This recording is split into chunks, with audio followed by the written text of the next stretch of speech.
Today, we're in Shiping, a traditional town in southwestern China's Yunnan province, known for one thing. It's tofu. I found the two words that I never expected to go together. Tofu Museum. Tofu has been produced in Shiping since the late 14th century, when the production techniques were brought to the region by the Ming Dynasty's conquest.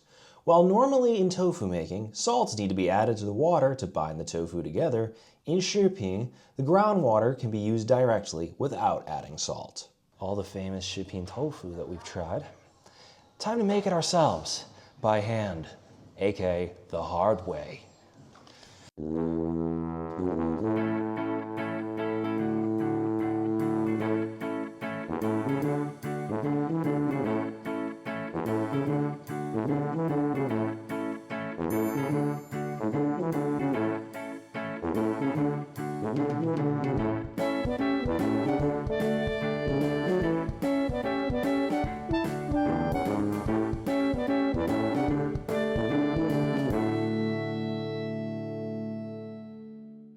Now, what exactly is it that makes Shiping's groundwater special? On the left is tap water. On the right is groundwater from a well on this property. The left one is clear, the right one is slightly yellow. Adding a bit of soybean milk we just made to the tap water, the result is, well, tap water that's cloudy with the soy.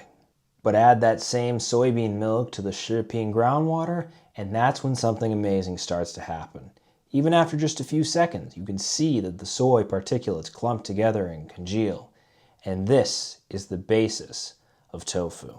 So what makes the well water of Shiping uniquely suited for making tofu? For one, it's naturally alkaline. This is because Yunnan's mountains are the easternmost flank of the Himalayas, which prior to 50 million years ago, when the Indian subcontinent began to collide with Asia, was an ocean floor. As the ocean shrank and the mountains rose, the water went away, but the salts were left behind and consequently show up in the underground rock formations.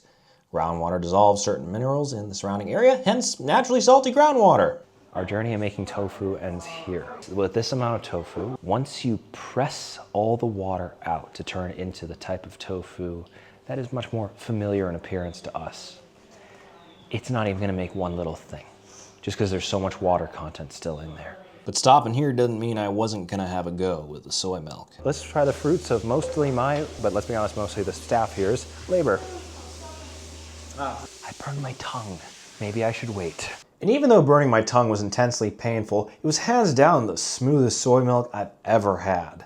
And with my tongue wetted with the flavor of soy, it's time to go out and see exactly how the traditional tofu of Shiping is eaten. For the first try, I luckily did not have to go far. The staff of the Tofu Museum were happy to cook up some of theirs. Something I never thought I'd see. A tofu alternative to popcorn. And it pops like it too. Like popcorn, be sure to season it for maximum flavor. Having a feeling of abundance is the name of the game when it comes to the culture of food hospitality in China. Here, that means multiple tofu varieties and other dishes to go along with the tofu. Next up were pieces of soft tofu cut straight from the sheet. 很甜，一点咸. Satisfied with my fill of tofu, lamb kebabs, and rice noodles, the next day I decided to try another tofu place for comparison. The first bite, though, was some beef kebabs. We got some beef skewers. What I was doing with these is adding them to this sauce. Soy sauce and chili oil in here, mixed together. Really strong flavor. Very heavy on salt. But the meat's really tender. So I'm not complaining. Lucky me. I got my water. Wait. If you have kebab here, bring a lot of water. Good timing, because remember, I actually came here for the tofu. Add it with the hot chili oil like you did with the beef kebab. This sauce is actually better suited for the tofu than it is the meat.